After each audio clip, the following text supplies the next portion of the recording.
Welcome to the Good Life EDU podcast presented by the Nebraska ESU Coordinating Council. I'm your host, Andrew Easton. Thanks for joining us as we discuss the latest in digital learning across Nebraska and around the country.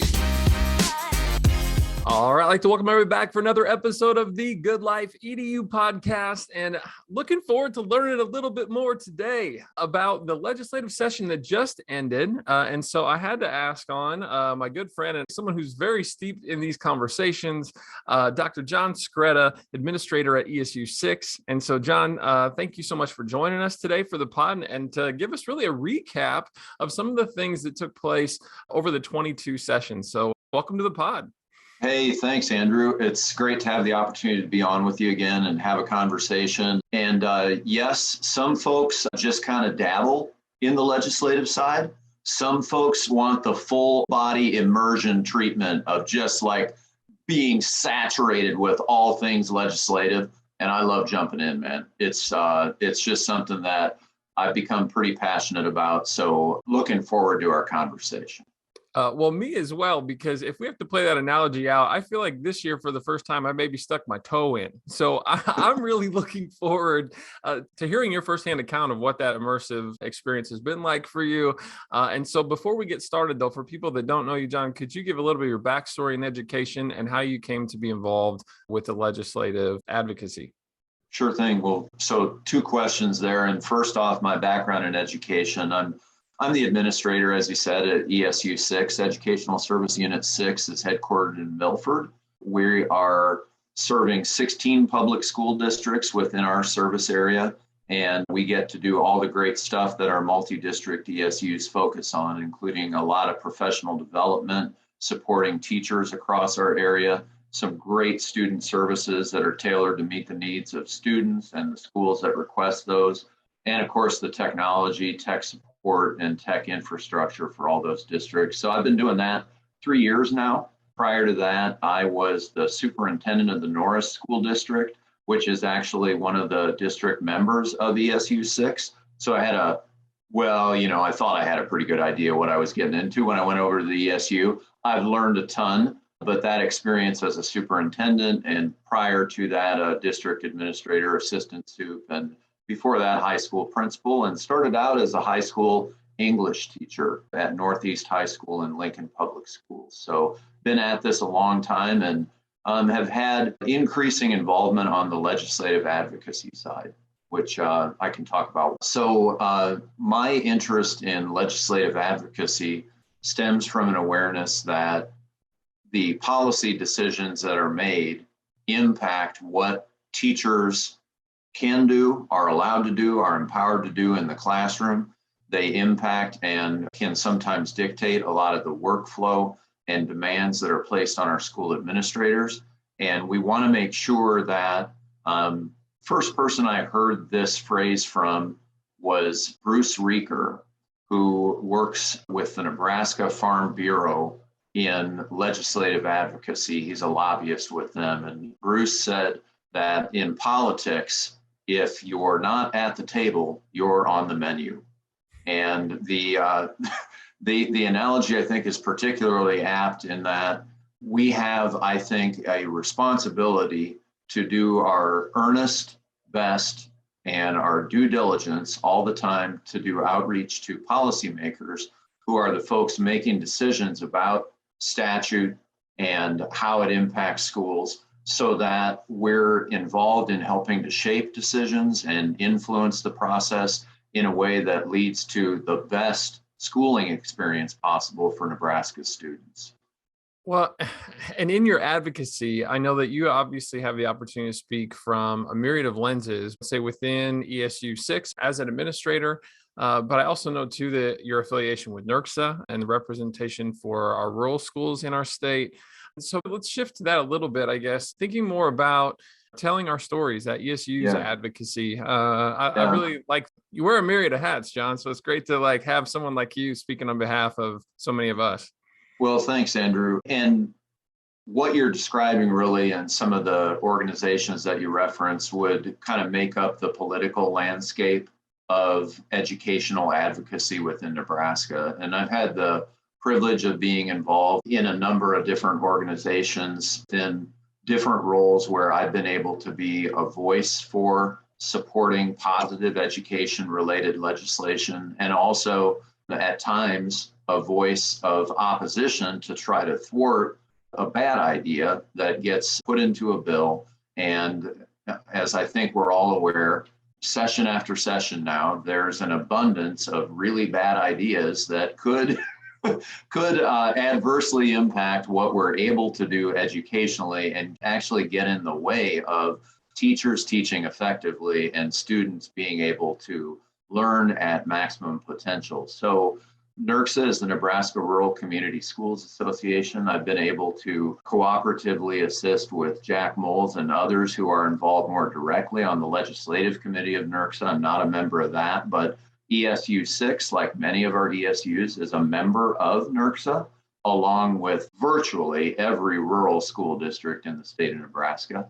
I'm the secretary and treasurer of STANCE, which is a coalition of mid-sized school districts in Nebraska that stands for Schools Taking Action for Nebraska Children's Education.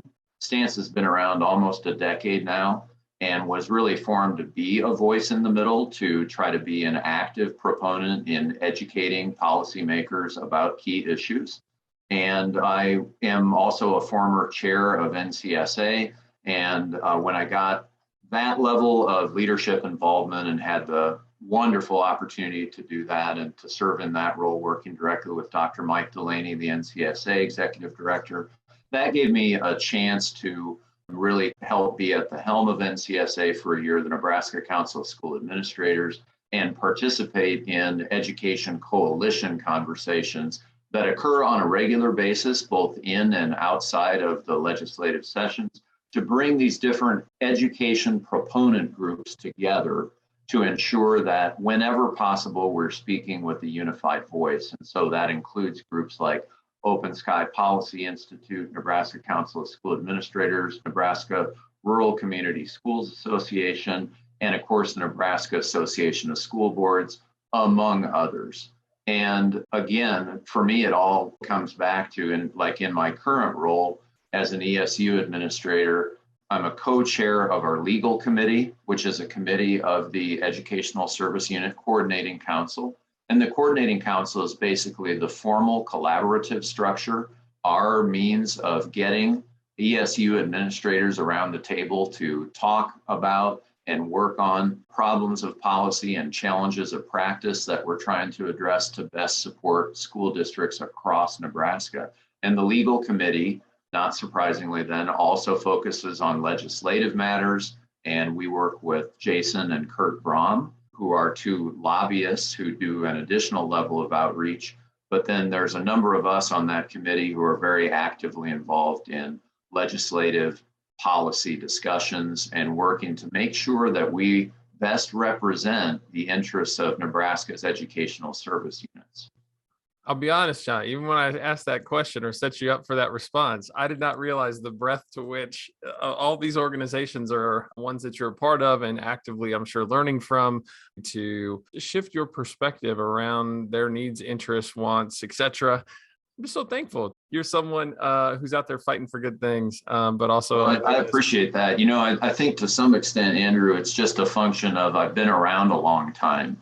I've been at this for a while, so I've accrued a certain number of experiences. Prior to our discussion today, I was thinking about times I've actually testified at hearing, and I think by this point, I've testified on proposed legislation in front of the Education Committee pretty routinely, of course, but also in front of the Appropriations Committee, the Revenue Committee, the Judiciary Committee, and the Health and Human Services Committee. So again, some of that is just a matter of being interested, paying attention, getting engaged, and then accruing years of experience and roles that have provided me an opportunity to try to be a voice for supporting Nebraska education. Well, thank you for all of that. And I'm going to ask then, what were some of the key takeaways or themes from this particular session in 22? Well, there was a lot, and there were some substantive education legislation. There were some really important bills in terms of education that were debated and did not advance. There were also some bills that fortunately came to pass that are very supportive of education and that we can be champions for and herald as a success from the session.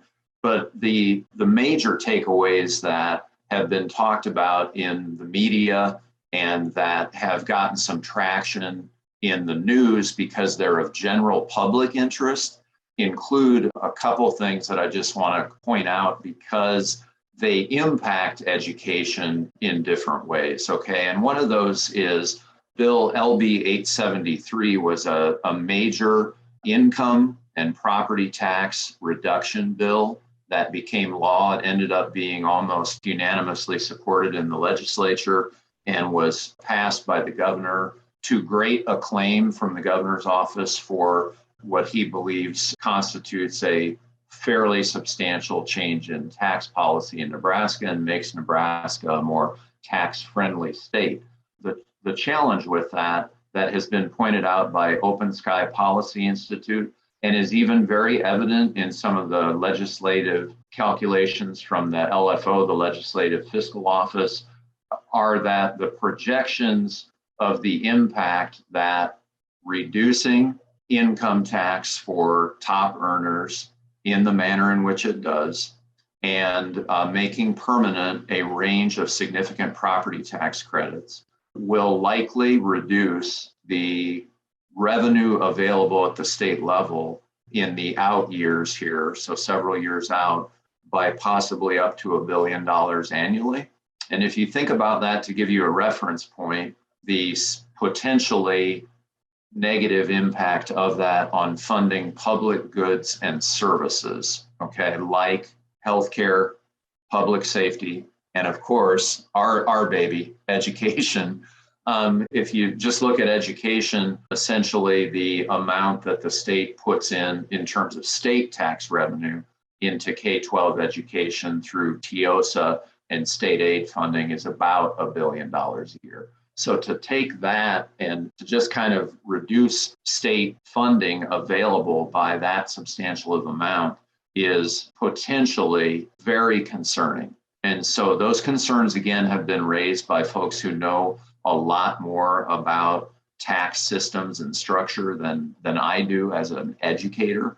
But organizations like Open Sky Policy Institute, it's important for us to kind of pay attention to their warning signs and the cautionary flags that they kind of raised about this. And we'll want to keep a watchful eye on what the impact is on the revenue available. That's one big thing from last session that is, again, it's not specifically about education. It doesn't denote education anywhere in the bill, but all of us who are in education at a systems level understand that it could have a big impact on education down the road, out on the horizon a few years. Another one that I wanted to mention is that, and I want to mention it because it attracted so much attention publicly, were the ARP funds appropriations, the American Rescue Plan, the COVID relief dollars, a really massive and basically unprecedented in our lifetimes influx of federal funds to support states' economic recovery from the COVID-19 pandemic.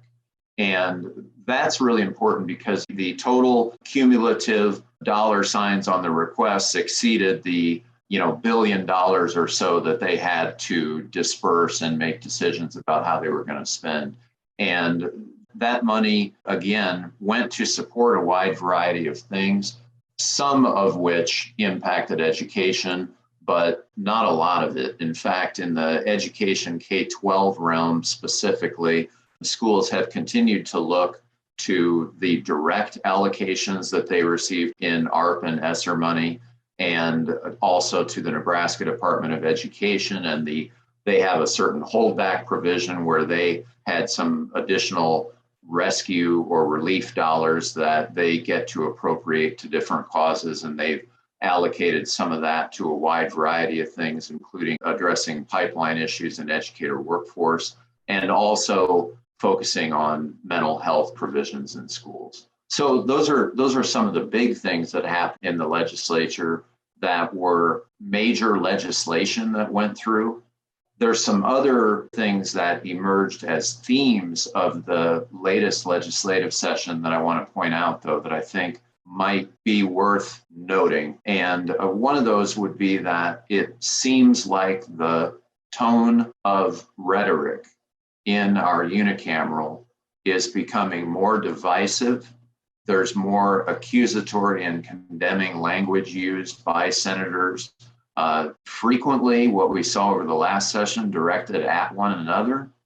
And so floor debates were often very acrimonious, fairly negative, and that is concerning simply because it reflects a lack of decorum and diplomacy that would make it, I think, this is just my opinion, of course, I think it would make it a better environment in which to substantively debate issues that matter if people could set aside a predisposition that's negative about other people in the room and set aside judgment about a policy issue and allow for a really good, open, and meaningful exchange to happen. And so I wanted to point that out because I'm not quite sure what that is a reflection of, but it certainly seems like there wasn't the level of fellowship and camaraderie among some in the unicameral that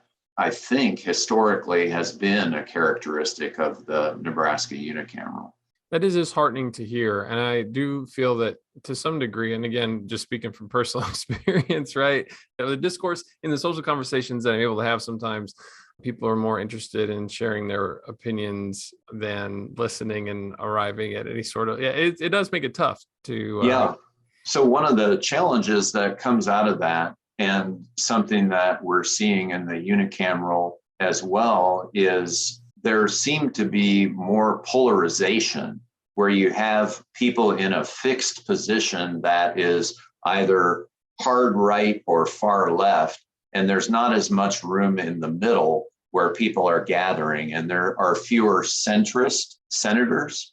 And so one of the things that has been talked about quite a bit, and Don Walton, the columnist, the political columnist for the Journal Star, has pointed this out repeatedly, but it's been talked about in education circles as well. Some moderate Republican senators like Senator Williams, Senator Stinner, Senator Coulterman, this was their last term. They're done, and there's concern that absent those figures who help to forge a middle path and reach good compromise solutions on a wide variety of policy issues, we could face more challenging times ahead in terms of a real need to try to bring people together to forge common sense consensus decisions on things rather than landing on solutions that are too extreme one way or the other. Being in those positions has to be incredibly challenging because you represent a group of people. So then when you get in that position, to what degree are you beholden to those ideals that you ran on when the opportunity arises for you to try to reach a compromise and the expectation starts to become you're not allowed to be anything other than what we signed up for? Is that influencing factor in this? I don't know. Yeah, I think it is. And the great thing about the unicameral structure, and the only one of its kind, it's so fantastic because rather than having a House and Senate, both with different channels going and that much more complexity, you have, as Dr. Delaney refers to them, the divine 49. They're all there, they're together. So we still have a better shot at being able to engage and have great policy discussions. And in name anyway, the unicameral in Nebraska is nonpartisan.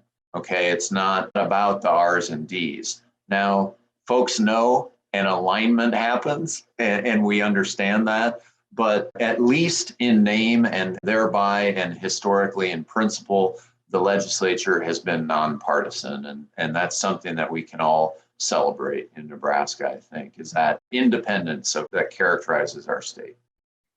Well, it's really great to learn more about all these things. And I'm curious to know if there's any key legislation that reference ESUs specifically. And so obviously this is our podcast, right? From the Yeah. ESUCC. And so speaking to our network, what should our colleagues know about? Well, there's some really significant stuff that was passed into law that will impact ESUs, some of which mentions ESUs specifically. And the first one that I want to note is LB 852. LB 852 was sponsored by Senator Day, proposed it. Senator Walz identified it as her personal legislative priority. That bill requires a behavioral health point of contact for school districts. And in an amendment that was brought late and was a very wise and friendly amendment to the bill, it was made sure that schools have the ability to, when appropriate, identify an ESU personnel member as that behavioral health point of contact. Now, the importance of establishing a behavioral health point of contact within schools, it seems like a small thing, and it is. This is a very doable thing. Through the law, DHHS and NDE will cooperatively establish a directory and registry of who these designees are, the designated points of contact for behavioral health. And the purpose in that is to better help coordinate the very, very important mental and behavioral health services that schools either can provide and are working to provide, or to refer them to external service providers that are known by the school to be able to provide those services to students and families. That's a really key step forward in terms of coordinating services across Nebraska in what we've seen since the pandemic and have all realized now is just a vitally important area, and that's providing assurances for the mental health and wellness of our students, our staff, and our families in our communities. So that's a big one. And as you well know, we have a number of folks who are LMHPs and our ESUs who serve in schools directly. And it's folks like that, or in some cases, school psychs, who might be designated as the point of contact for behavioral health within a particular school. So that's one, and that's LB 852. There's a couple others that I want to mention. I will start with LB 1112. LB 1112 actually encountered a really significant amount of resistance from schools and was widely opposed, in particular by rural schools, but not limited to them. And NERCSA made a pretty last-ditch heroic effort to try to rally opposition to stop this bill when it was already on select file, and in fact had already advanced to final reading. And that effort to stop the bill's passage fell short. And the bill is LB 1112, and it's the Computer Science and Technology Education Act. And the reason that groups like NERCSA and the Nebraska Association of School Boards oppose that bill is not because we're against computer science and technology. We're huge fans of it. It's just that the way that the bill is written and now has become law, which will take effect here in a few years when schools have to implement this, is that it now adds a single specific course requirement of 5 credits at the high school level in the area of computer science and technology as a graduation requirement for every Nebraska student. The issue and the pushback from that schools brought up logically is that that's an unfunded mandate, and that's also relinquishing local control. It's the unicameral getting into the business of adopting and making curriculum decisions for schools across Nebraska, which has a long and revered history of local control in schools, okay? So the thing about 1112, though, that I want to note is that the way that the bill was written, that course can be delivered asynchronously. It can be integrated into some existing coursework. It can be built out as a series of online modules, or it can be delivered in a traditional classroom format. And it states that it's to be done in a way that meets the needs of each student. The reason I mention that is I think we need to embrace that then through ESUs as an opportunity for us because this is what we do in ESUs is we're the puzzle solvers. We are the folks who try to figure out the turnkey solution to best support schools. And this is an example of something that, to be perfectly honest, schools didn't want.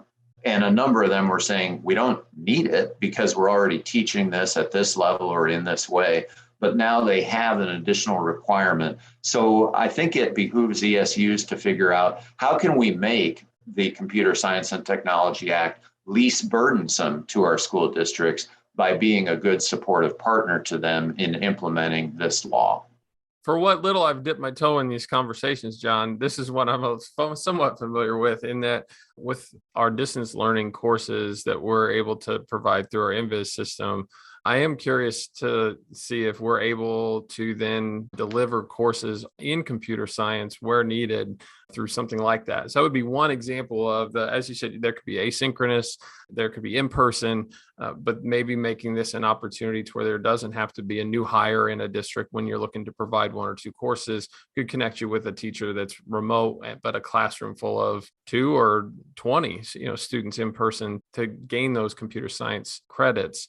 A quick question for you, if you know the details of this enough to respond to it, but it goes into effect in 2026. So does that mean then that if I am a senior in 2026, I will need to have accrued those 5 credit hours over the 3 years prior, plus that year?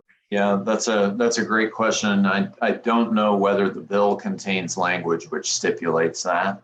And if it does not, the bill likely contains, and this is pretty common in education-related legislation, the bill would likely contain language that refers to rulemaking and adoption as being under the purview of the Nebraska Department of Education to figure out the particulars around that. And so, again, that's pretty common, so that the bill itself, and I'm speaking generally here, would not have to quite get down into the weeds as much as a regulatory provision from a Department of Education would.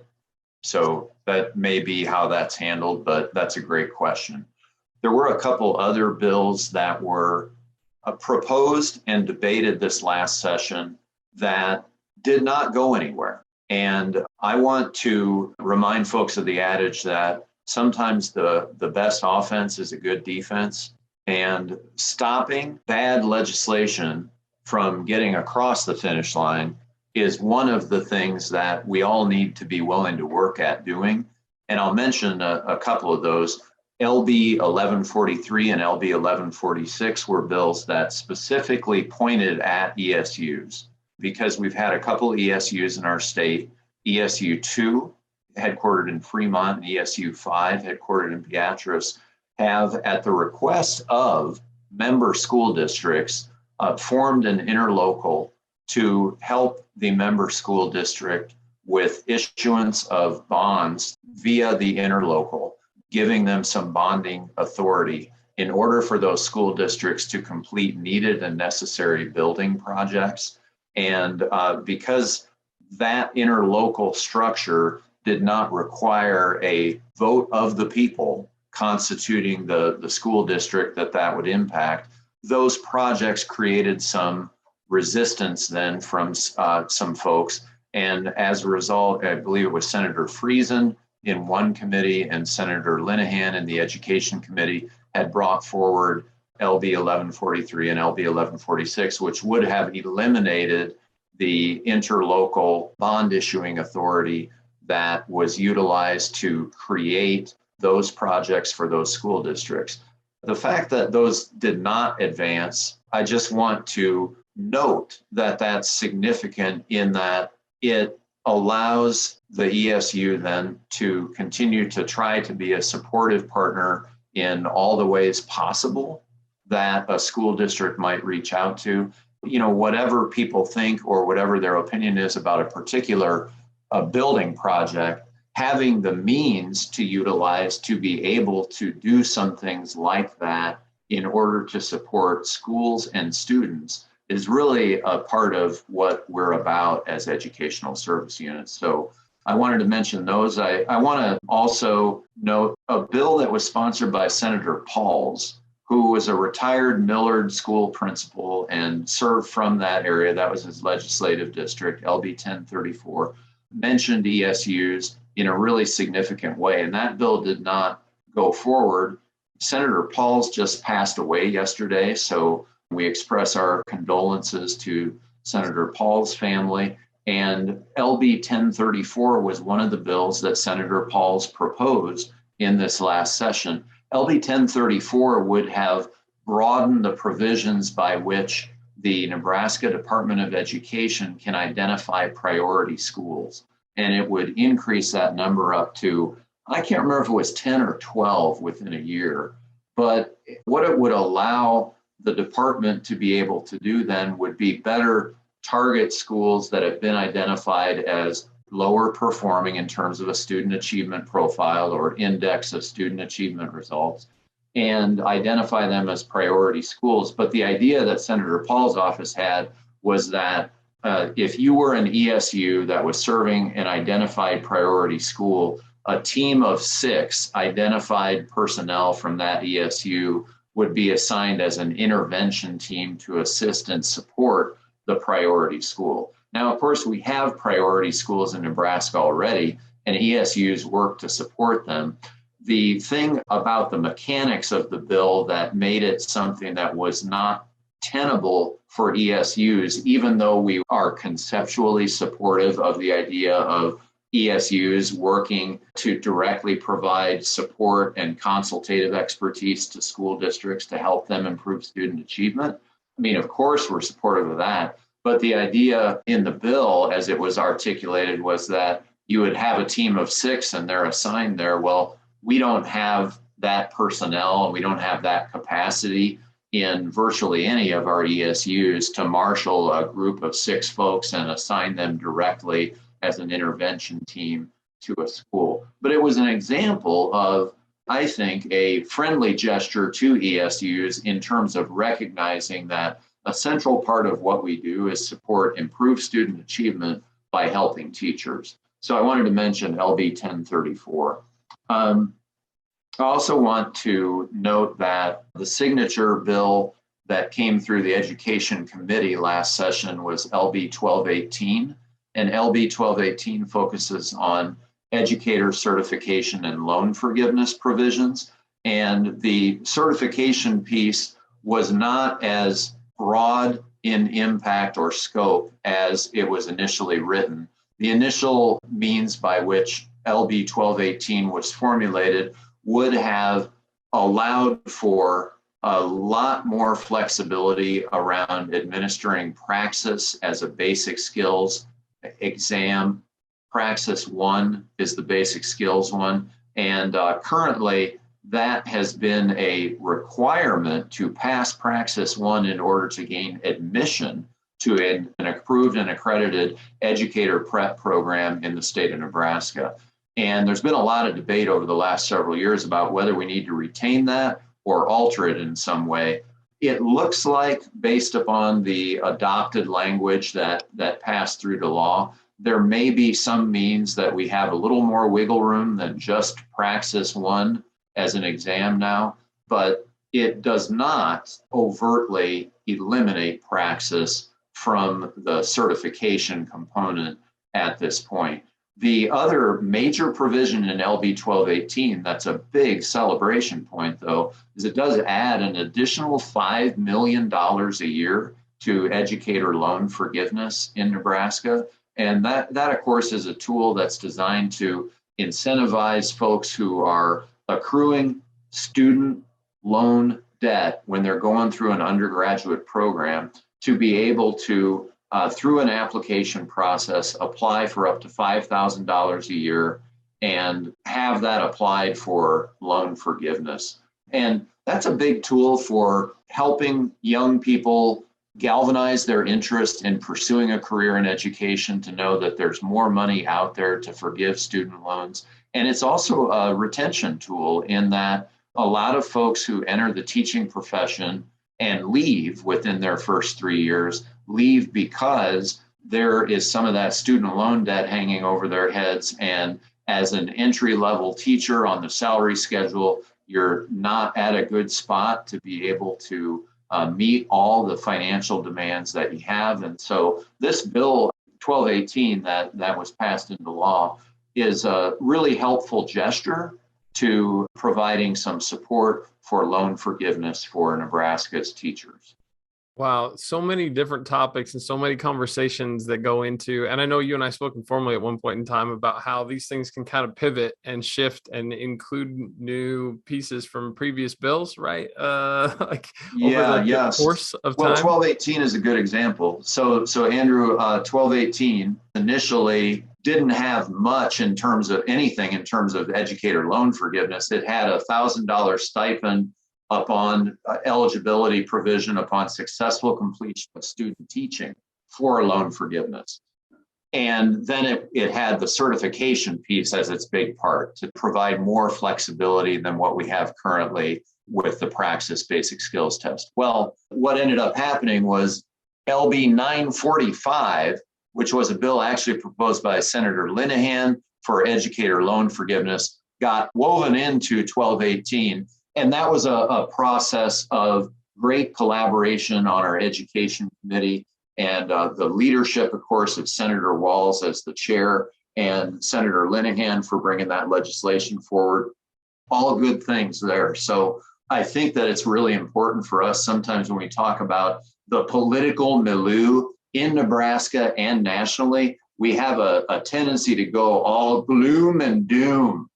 And it's not all gloom and doom, there are some wins. And so the previously referenced LB 852 to establish a behavioral health point of contact is a celebration point for coordinating mental and behavioral health services in Nebraska schools. LB 1218 puts more money in the pot to support educator loan forgiveness for Nebraska teachers. These are wins. They deserve to be celebrated, and we should uplift the senators and thank the legislature for passing them. So it sounds like, a number of wins, a couple points of concern, but things that we can work through and try to support. And now with session over, what comes next? Like, what are some things that you're getting a chance to look forward to in terms of your advocacy? Okay. You hear this about elite athletes, of which you are, Andrew Easton, you stud, me, leisure runner. Okay. But I've heard the phrase, there is no off season, right? Okay. It's like train every day, man. And day by day, get a little bit better, right? And for the legislature, the way it works is, okay, the session's over. Well, the session's over, but that doesn't mean we should be sleeping on the legislature, okay? Because now they go into interim session, in which is the period of time before the next formal legislative session commences. And during the interim session, studies happen. And what happens when senators start studying topics, Andrew? They come up with ideas, okay? When they study, they ideate, okay? And that leads to legislation the next session, okay? And that's good. That's good because some of those interim studies give us an opportunity to weigh in on the conversation, unsolicited or invited, okay? Sometimes you got to knock on the door. Sometimes you got to send the email unasked, make the phone call, just try to get a foot in the door. But sometimes you're invited, to participate. And there's some really good stuff that's being studied in the interim study period here. And one of those that I want to mention is LR 374, which is sponsored by Senator Walz. And that is a tip of the hat to the great effort that happened last session with LB 890 and 891.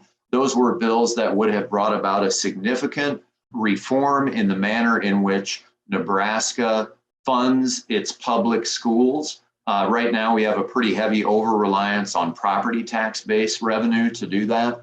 And while those bills did not come to passage, and only one of them actually got out of committee, the purpose of the interim study is to kind of capitalize on the learnings from that and to bring a group together that will be the state and local school aid committee to conduct an in-depth study of balancing state and local financing of our schools. That's a big lift, of course, But getting the right people around the table to participate in that study is a really exciting prospect. And I'm glad that they've summoned the energy to take a look at that again. There's a couple others that are. Well, yeah. And before we get to the others too, can I put two pieces of information I learned over the course of today's pod together then? That piece would be imperative if there's going to be $1 billion taken out of a future budget?